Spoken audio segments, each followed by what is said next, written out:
سے پاکستان بنتے ہی ہمارے رہنمایان قوم فوراً اس دار فانی سے کوچ کر گئے. انہیں زیادہ موقع نہ ملا جو پودا لگایا تھا اس کی گوڈی کر سکیں, اس کو غذا فراہم کریں اور اس کو تناوار درخت بنتا ہوا دیکھ سکیں, اس کا پھل کھا سکیں.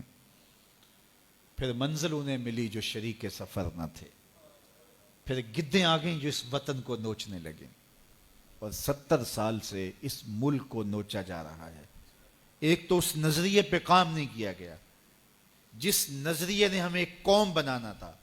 ہمارے دیہاتوں میں آج بھی چودھری اور کمی کی تقسیم موجود ہے, اور ہمارے شہروں میں آج بھی سرمایہ دار اور غریب کے درمیان فرق حائل ہے.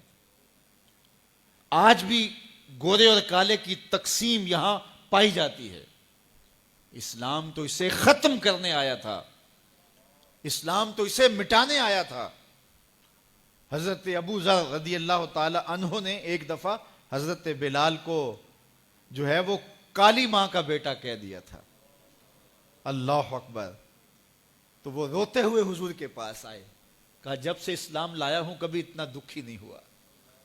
میں نے کوڑے کھائے ہیں, ضربیں سہی ہیں, میں نے تپتی ہوئی ریتوں کے اوپر اپنے آپ کو مشق ستم ہوتے دیکھا اور ظلم سہے ہیں, لیکن کبھی دکھی نہیں ہوا.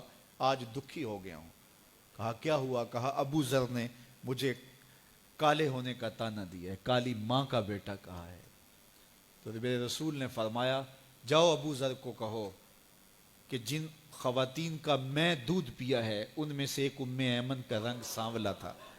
تو کہا جا کے یہ تانا ابو ذر کو کہو کہ اپنے نبی کو بھی دے. حضرت بلال جاتے ہیں اور کہا حضور کا پیغام ہے کہ میں نے ام ایمن کا دودھ پیا ہے, تو جو تانا مجھے دیا ہے حضور کہہ رہے ہیں مجھے بھی آ کے دے. اللہ اکبر. اب وہ ابو ذر بلال حبشی کے آگے ہاتھ جوڑ رہے کہ بلال تو مجھے معاف کر دے, تو مجھے معاف کر دے. اللہ اکبر. یہ اسلام کا دیا ہوا فیضان تھا. ہم گروہوں میں بٹ گئے, ہم فرقوں میں بٹ گئے, چھوڑ کے آپ کا دامن رحمت آقا ہم سے بھول ہوئی. کھو دی اپنی قدر و قیمت آقا ہم سے بھول ہوئی.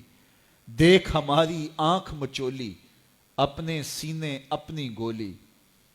بھول گئے ہم درس اخوت آقا ہم سے بھول ہوئی. بن گئے سیموں زر کے بندے تن کے اجلے من کے گندے. لٹ گئی ہم سے فقر کی دولت آقا ہم سے بھول ہوئی. دنیا کے ٹھکرائے ہوئے ہیں تیرے در پہ آئے ہوئے ہیں. کھول دے اپنا باب رحمت آقا ہم سے بھول ہوئی. ہم سے بھول ہو گئی اور ہم نے ایک قوم بننا تھا. دنیا کے سامنے اسلام کا ایک روشن نقشہ پیش کرنا تھا. اس وطن کو تجربہ گاہ بنانا تھا اسلام کی, اور دنیا کو بتانا تھا کہ یہ اسلام کا روپ ہے. لیکن ہم ایک ہجوم بن کے رہ گئے, ہجوم بھی بے ہنگم آوارہ. ہم ایک قوم نہ بن سکے, ایک جسد واحد نہ بن سکے, ہم اسلام کے اس نظریے کا عملی نمونہ نہ بن سکے. ہزاروں لاکھوں لوگوں نے جس وطن کو حاصل کرنے کے لیے قربانیاں دی تھیں, لوگوں نے گھر بار چھوڑے تھے.